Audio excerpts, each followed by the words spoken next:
Tere tulemast tagasi minu kanalile. Mina olen Liisa ja täna saame me taaskord sukelduda ajaloolainele. Täna me hakkame siis lähemalt vaatama, millised on mõned veidrad ametid, mida tänasel päeval enam ei eksisteeri, aga samas aastaid tagasi on nad olnud täiesti tavalised. Ma jõudsin selle teemani üldsegi niimoodi, et juhtusin ükspäev nägema ühte 20. sajandi alguse fotot naistest, kes vedasid ühte väga suurt jääkamakat. See jääkamakas oli siis teel lõikamisest kellegi koju keldrisse ilmselt, sellepärast, et tollel ajal ei eksisteerinud inimestel kodudes veel külmkappe ja sügavkülmikuid. See tähendas suuresti seda, et maailm ei olnud nii mehhaniseeritud, nagu ta on tänapäeval ja eksisteeris selline amet nagu jäälõikaja. Jäälõikajad tegutsesid eriti usinat 19. sajandil jäätunud järvedel, mis on selgitamatagi väga-väga ohtlik ja lõikasid suurte saagidega hiiglaslikke jääblokke, mida inimesed said enda toidu säilitamiseks koju tellida. Külmkapp leiutati küll juba 19. sajandi keskel, aga ilmselgelt oli see veel oma head mitukümmend aastat täielik luksustoode ja paljudele kättesaamatu.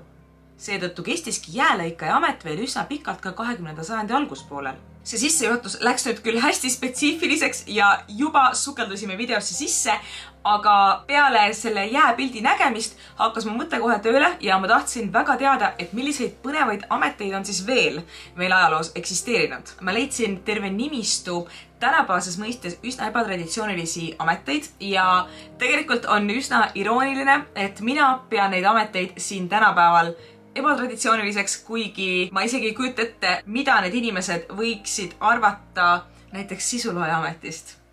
Aga hakkame peale. Me alustamegi kohe ühest hästi huvitavast ametist, mille nimeks inimäratuskell. 19. sajandi lõpp oli üldiselt tehnoloogia arengus üsna märgilise tähtsusega. Lisaks igasugustele põnevatele uutele leiutistele võeti tasapisi kasutusele ka äratuskellad. Paraku ei suudetud neid aga päris mitukümmend aastat toota sel moel, et need ka alati õigel ajal heliseksid. Ja eks nad olid omal ajal ikka ka päris kallid luksusesemed. Mida aga inimesed endale tihtipeale lubada said, olid inimäratuskellad. 20. sajandi esimestel kümnenditel oli see amet väga populaarne ja kujutas endast konkreetselt inimest, kellel oli enamasti kergest bambusest tehtud pikk dokk ja kelle sa said endale palgata igal hommikul aknale koputama. Lisaks inimeste äratamisele tegelesid nad ka tänavalampide kustutamisega. Amet oli eriti populaarne just Inglismaal ja Iirimaal, kus kasutati 20. sajandi esimeses pooles tänavalampidena gaasilampe. Lambid süüdati õhtul ja inimäratuskellad said need seejärel kodiku saabudes ära kustutada. Amet hääbus alles tegelikult 1970-ndatel,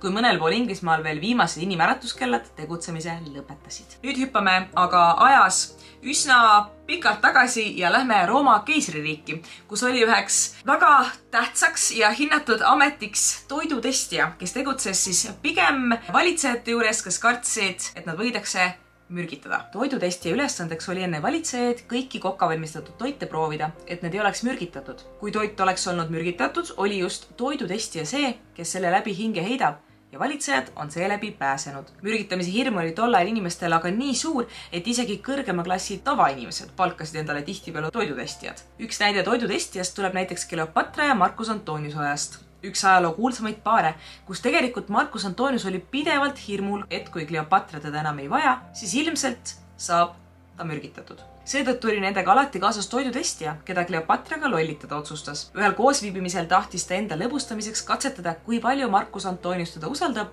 ja palus tal juua mürgitatud lilledega veini. Marcus asuski juba jooma, kui Kleopatra teda viimasel hetkel takistas ja palus veini juua hoopis toidutestijal. Mis peale testija?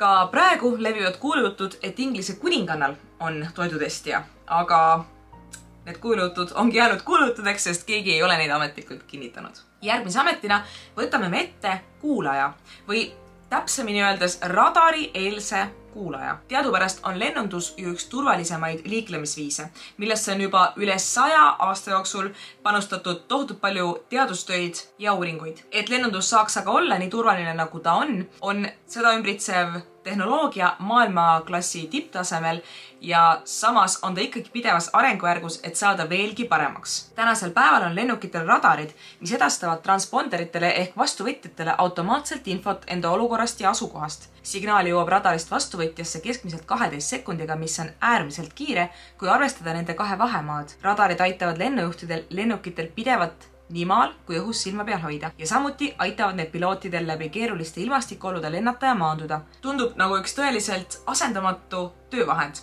Aga kuna lennundus on ju tegelikult juba eksisteerinud üle 100 aasta ja 20. sajandi alguses radareid veel ei eksisteerinud, tuli ikkagi midagi välja mõelda, et lennukite asukohta kindlaks teha. Kasutusele võeti nii-öelda akustilised peeglid ja tolleaegse nimetusega sõjatrompetid ehk siis heli kinnipüüdvad ja peegeldavad vahendid. Need aitasid sõja ajal vaenlase Zeppelini ja lennuki heli kuulata ja nende lähenemisest teada anda. Leiutis koosnes vähemalt 2 kuulamisseadmest. Enamasti lisati seadmeid aga hulgi, et osadega oleks võimalik selgeks teha lennuki umbkaudne asukoht ja teistega lennuki kõrgus. Et nende kuulamisraadius oli aga tegelikult üsna kesin, ei ole teada väga palju juhtumeid, kus nad oleksid tõesti ka vaenlase lennuki aidanud alla tuua. Teise maailmasõja ajaks tutvustati lennunduses juba tänapäevase radarisarnast tehnoloogiat ja sõjatrompeteid ja nende kuulajaid ei olnud lihtsalt enam tarvis. Järgmiseks liigume me edasi sellise ameti juurde nagu kaanikoguja, kes oli 18. ja 19. sajandil üks väga hinnas tegelane. Nimelt peeti siis nendel sajanditel veel aadrilaskmist väga tõhusaks meditsiiniliseks meetodiks. Ma olen teile siin ka kunagi varem aadrilaskmisest rääkinud, aga kes ei ole sellega kursis, siis lühidalt on tegemist verepuhastusmeetodiga, kus kaanid inimestelt verd imevad ja seda peeti siis igasuguseid haiguseid kehast välja viivaks meditsiiniliseks lahenduseks. See tähendas aga seda, et tarvis oli tohutul hulgal kaane, mida siis kaanipüüdjad kogumas käisid. Kõvematel kaanipüüdjatel olid hobused, kelle nad jalgupidi vette saatsid ja hiljem nende jalgadelt kaanid kokku kogusid. Aga kui sa nii tegija ei olnud, siis kasutasid sa oma jalgu kaanide meelitamiseks. Nüüd võtame veel kiirelt läbi mõned ametid, mis on piisavalt tavapäratud, et oleks lausa patt neid siit listist välja jätta. Veel kuni 1930-ndateni oli Ameerikas üsna tavapärane amet bowlingukurikate sätija. Tema ülesandeks oligi seista terve päeva bowlinguraja lõpus ja kurikaid üles seada. Peale 1930-ndaid hakati aga tasapisi mehaanilisemate lahenduste poole liikuma ja kurikate käsitsi ülesseadmine ei olnud enam vajalik. Üks päris põnev amet, millest ma ei olnud varem kuulnud, oli tehase lektor. Ajal, mil podcastid ja raadiosaated ei olnud veel kättesaadavad, pandi tehase töötajate keskele istuma inimene, kes luges töötajatele ette kõike alates päevauudistest kuni Don Quixote raamatuteni välja. Tehase lektor pandi alati istuma töötajatest kõrgemale, et tema hääl paremini kostaks. Iroonilisel kombel sai ametile saatustikuks aga asjaolu, et tehase töötajad olid jutukesi kuulates nii hajevil, et töötempo aeglustus. Kui me hüppame nüüd veel mõned sajandid tagasi, siis leiame me tegelikult päris palju erinevaid ajastu spetsiifilisi ameteid, mida tänasel päeval enam ei kohta. Näiteks kuninglik potitühjendaja, sest keegi pidi ju ometi öö jooksul voodi all hoitavat potti tühjendama. Hügieen ja lehk, mis sajandite tagusel ajal valitses, oli nii võigas, et isegi kuningakojad võitlesid sellega. Teadupärast ei olnud ju inimestel kombeks end liialt pesta, vaid lihtsalt roosiveega värskendada. Seetõttu püütigi teha lisasamme, et kuidagigi värskust tubades hoida. Samuti oli kuningatel kombeks palgata endale jutuvestja selleks ajaks, kui nad potil istusid. Potid ehitati enne korraliku kanalisatsioonisüsteemi nõnda, et neid sai endaga kaasa vedada. Ja samuti käis kuningaga kaasas siis jutuvestja. Amet oli tegelikult üsna kadestamisväärne, sest just potil istudes pajatas kuningas oma usaldusväärsele jutupartnerile sõjalis- ja riigijuhtimisega seotud plaane ja saladusi. Viimase ametina võtame ette sellise vahva tegelase nagu kirurg, habemeajaja. Väga raske on neid erinevaid ameteid kuidagi kaunilt emakeelde tõlkida, aga jätame selle kirurg habemeajajaks. Keskajal oli meditsiiniliste protseduuridega väga keeruline lugu. Suur osa lõikustest lõppes surmaga, sest verekaotus ja infektsioon olid pigem tavalised asjad, millega ei osatud veel tegeleda. Kui muidu tegelesid lõikustega arstid, siis sõdade ajal oli tarvis lisakäsi, mille jaoks võeti appi habemeajajad. Puhtalt seetõttu, et neil olid olemas lõikeriistad ja eeldatavasti ka kindel käsi. Et arstid uskusid aadri laskmisesse, said habemeajajad nüüd praktiseerida ka kaanide kinnitamist inimeste külge.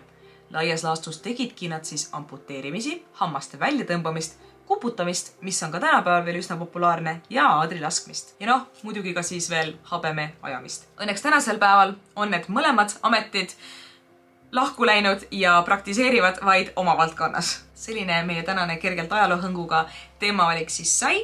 Ma loodan, et saite siit midagi uut ja põnevat teada. Kui mõni neist ametitest oli ka teie jaoks täiesti uus ja kummaline, siis võite siin all kommentaarides märku anda, milline neist tundus kõige veidram ja mida te ise mitte kunagi teha ei tahaks. Aga tänaseks ongi siis minu poolt kõik. Aitäh, et vaatasite ja näeme varsti jälle järgmises videos. Tšau!